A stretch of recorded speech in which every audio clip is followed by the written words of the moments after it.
I wanted to start this video by talking about my London credentials. This is a review of Watch Dogs 3 Legion, and it came out in October 2020. 2 months later, Cyberpunk came out, so it had a tough landscape. I lived in London for 12 years, and I sat on that tube with a tie on for 12 summers. I was there in 2005 when we had the Aldgate and Russell Square bombing. Exactly. To save the world. I was lucky enough to have a very broad scope of address. I spent some time in Westminster. I actually lived and worked in a pub on Horseferry Road, which is very close to what's called the Channel 4 building. If you're as old as me, you will remember how important that building was, and terrestrial TV. But I spent most of my time in Brixton and Streatham, right in the throbbing heart of South London. Now, Ubisoft has given us London before in Syndicate, but it was obviously a couple of hundred years back, and that is actually a damn good representation. I can't speak for it firsthand like I can with this, but already you sort of see this postcard patronizing tourist angle to the whole city, particularly with a lot of the landscapes and the central parts. Now, I've never ever in my life seen Piccadilly Circus as dead as this. It's even an expression over here. If your parents are like, oh, if it's busy having loads of mates around, they're like, what is this, Piccadilly Circus? So just shocked at the lack of people. Impressed mildly with some of its tech additions and the traffic and some of the drone setups and how all the security works. We'll get to that in a second. But your first initial look is, wow, London is completely dead. Future Coop should dig out a clip of Unity about now so you can see exactly how barren these streets are. Now let's talk about these cars, because I've got this weird love-hate with it. None of them have got people in. Rarely have they got people in them.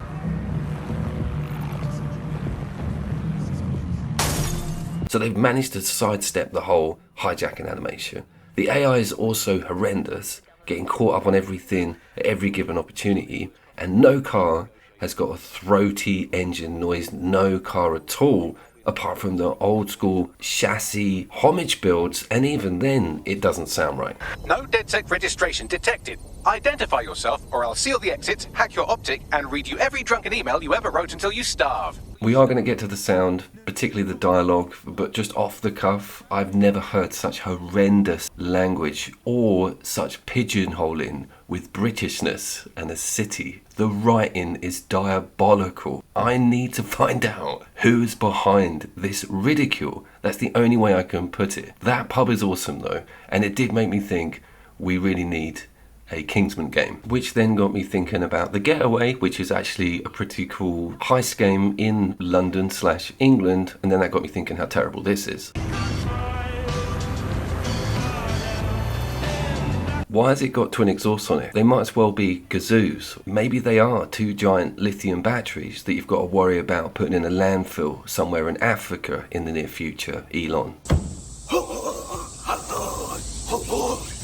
You may be noticing all this Albion signage and representation on all of the buildings. Yes, we do have a new authoritarian overlord, just like the second one. Down people's desire to get to the truth and fight for their own ideologies and values, and you know, we're out here. Don't get me started on that radio, that poisonous radio that sounds like LBC does now. It's horrific. The hot hatches, okay, so I'm a big fan of them. Favourite hot hatch in the world? I want that in the comments, please. Sean, I know you were a big fan of that 208. Who wasn't? But the GTIs were good. The Mark IIs. But they weren't silent. With silence comes the joy of hearing the brakes squeal. And they have actually put that in quite well. You've got a handbrake and a normal brake. The driving and the cars are kind of one of the strongest areas of this game. And the engine, how well it runs. We are on quality mode. None of this is performance. All these beautiful particles, pegged frames. It's pretty satisfying on that front. Let me get to some of the characters. Hey, how are you? Look, be cool. Don't act surprised. You want to chat? Are you DedSec? Thank the Lord. I could use your help. Sure, maybe. What's up? I was sick and had no way to pay my medical bills. I'm like, wow, the NHS has gone. This really is a dystopian future. But it turns out it hasn't gone, because you do a mission further down the line which involves helping their IT systems work. Not too dissimilar to present day. But Guinea's got medical bills. She got sick privately. Nobody could find the receipt for what was paid for. Nobody could figure figure out how things were done, but everybody had a feeling that something really stunk, and they couldn't figure it out.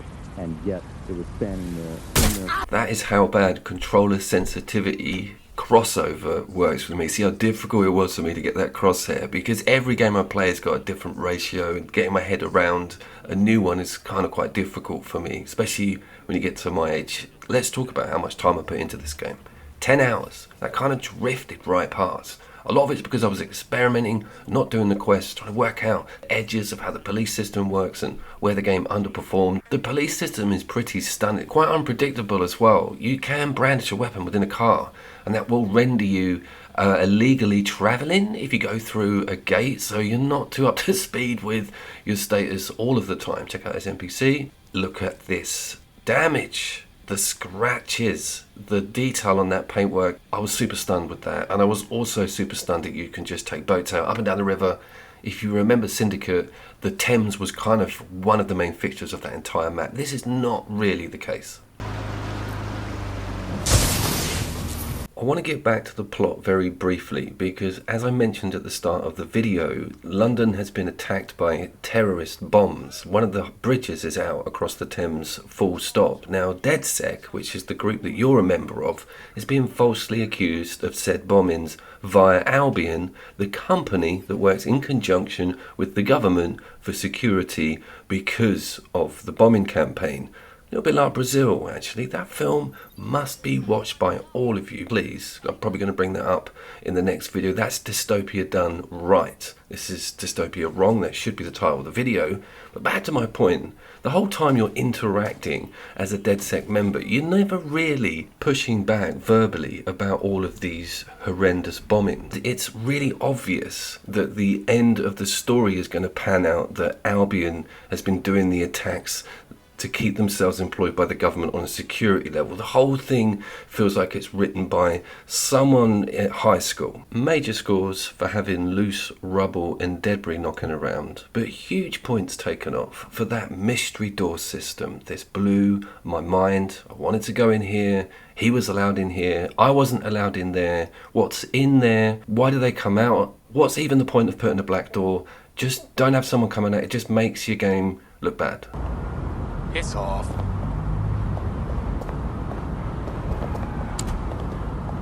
Let's just release our grip on the insult stick for a second, because some of this game does take your breath away with its foliage, plant detail, and, as mentioned, detail within the city's debris and particles. There's always something going on around each corner with at least 3 people, and there's just a lot to visually discover. I've just finished that The Rise of the Ronin of the Rise of video, and every goddamn square inch has got something interesting in it. I cannot say that about this map. I have had so many coffees and beers under this bridge, and they have nailed it completely. I've been looking all day to find out what year this is supposed to be set in. I'm imagining it's the immediate future. I probably would have thought they would have even said 2024 when they first produced the game in 2020. Blade Runner's famous opening intro date is 2019. Yeah, Jesus Christ, that will depress you. Not as depressing as the attire. Basically just nylon rag. Stuff that you wouldn't even see in Sports Direct or JD Sports. It's that bad. And it's asking you for in-game credit for it. No thanks, bruv. I thought we were loosening the, in a minute. Where he went in Camden Lock, the shop that he's used is actually a cyber sort of disco punk outlet. Now, it's been there for 20 odd years. It may be closed now, but back then it would sell like gimp masks and like armor with pink spikes. If it was neon or leather or skin tight or asphyxiated you, they would sell it. Now they just wear this stuff to kids' assemblies. Coop, cancellation afoot.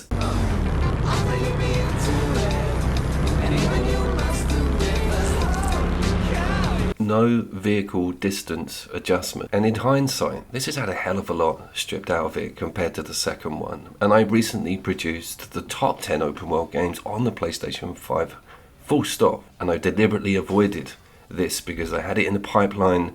I wanted to slate it. I didn't want it anywhere near even contaminating those other excellent video games, which includes Days Gone, Metal Gear Solid 5, and I'm not going to tell you what the winner is. You can go on the link. any point did you feel the slightest inkling of Britishness, Englishness, Londonisms within this game? And yeah, I drove down a lovely, expensive, leafy street, probably similar to the one that James O'Brien lives on, in a E-Type / Aston replica, and it felt pretty good. And again, this lighting's incredible. There's ray tracing in this game. Look at the shadows, how subtle they are. And one thing dawned on me, and we haven't even touched on this yet, and it's the game's whole selling point. Guinea's got a nail gun. Stop the press. Guinea's got a friggin' nail gun, and she can fly around on a construction drone. And the penny dropped with what this game's trying to do, and that's a bit like a Pokemon open world system where you gather NPCs onto your side that have better attributes, meaning you've just got to comb the whole goddamn city looking for decent people. Quick hint, the James Bond dude is probably your best bet early doors. One of the characters also comes with their own motorcycle, and the business executive lady, she has one of the top end sports cars of the game. But some characters will have drones and really handy equipment, including that creepy little mechanical spider that we've seen in the previous games, and that also becomes integral to getting missions done nice and quickly. I am impressed with some of the lines and ideas with these conceptual cars. They're not terrible, that was a memorial, but I am pleased that they've gone to some effort to make them look pretty cool, even though they are silent.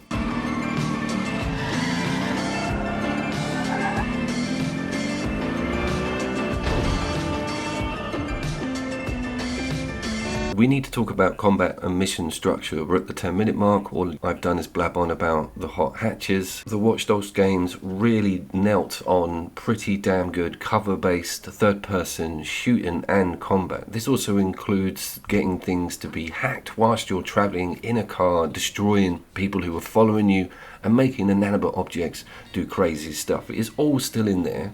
Again, a bit of stripped down. The close quarters combat plays a bigger role, and you've got to slow down dodge when you're exchanging punches.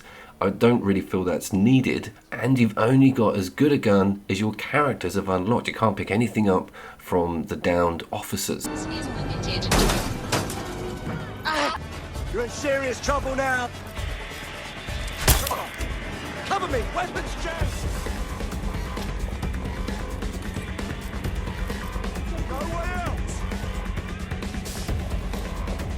Fire! Cover me! Weapons down!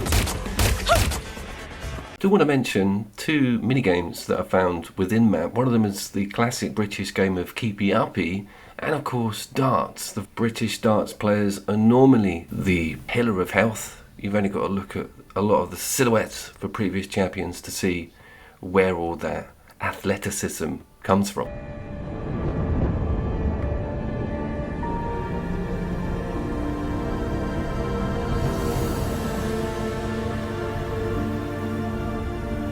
It's also got full-blown Assassin's Creed synchronization in it, which kind of pulls the immersion a little bit, because I thought we were working for DedSec and not the Brotherhood, but there are some Templars around. That one was a little bit hard to keep up with, and I did forget to wax lyrical about the wet look rain. I was actually super impressed with this. This clip should have been right up at the start, because it's one of the nicer areas, seeing the reflections and just how much they've paid attention to this city at night when it rains. It's kind of super cool.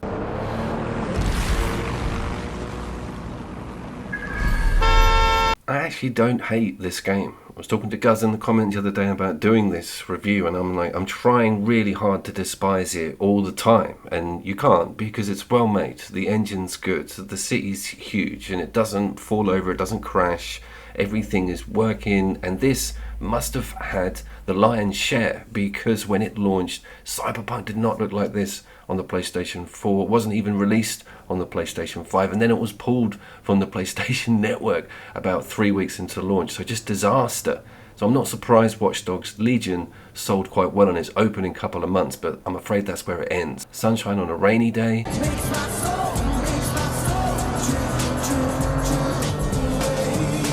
So here's how it goes down. You rock up to a mission, there'll be a yellow thing on the map in a red area, and you'll have to either elevate or get through a door that you won't be able to just access externally. So you need to employ some of your gadgets, the spider thing, but people get arrested, people get hurt, so you don't have access to them. So sometimes you've got to really go the long way round because you don't have the correct character to get that mission done quickly. Always having to find something that's obstructed by a switch or a stupid blinking red light leading off somewhere else gets annoying. And it would be better if they just infested these things with robots and guns and NPC enemy characters as opposed to locked doors and switches everywhere. Did you hear that? And the case is deadlocked. Time to go.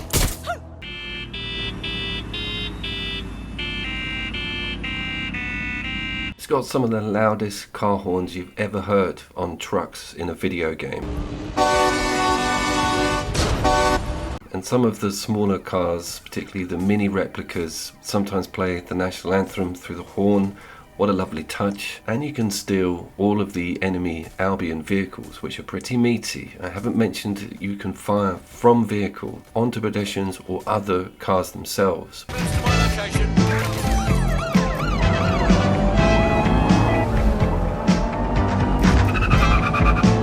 Why don't we get to why the fuck we're here? Yes, about that. I simply wanted to test your metal. Cut the wheat from the chaff, as it were. I was really impressed with this car's capabilities, and finding this gave me a whole new injection of enthusiasm to keep going for a bit, because there's bound to be really cool stuff around the corner. I've seen footage of a giant spider robot, and I think fans of the game will probably say that I haven't explored this area enough. Returning to HQ. Search terminated. You can also cloak yourself or the car. This comes in super handy when you've got to do some sneak missions.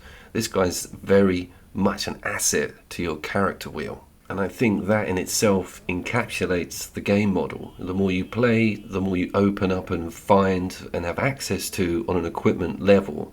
And for me, that's just too big an ask, because you've got to go via all of those annoying characters and listen to all of that horrendous dialogue. Is nothing short of horrendous. By the way, there's a photo mode. Incredible shame, but that's bloody brilliant. But unhand each other and just bloody walk already. We're all trying to get places. I don't give a rat's arse if you enjoy the weather or each other's company. Feels like I'm playing a fucking kids game and have to run through the rounds just to make it to my destination on time. If you're gonna take your sweet time, please be civil, you get unlock your bloody hand. You're meant.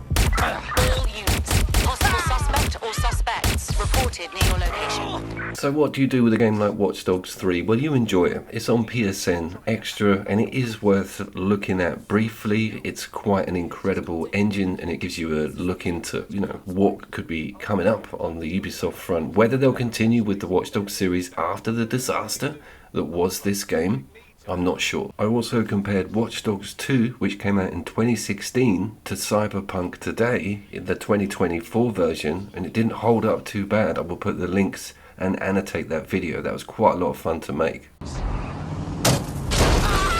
What have I got coming up next? We've got a little bit more couch co-op. Lord of the Rings, potentially. And I'm going to be looking at Wild Hearts again, because they're going to pull the plug on the servers.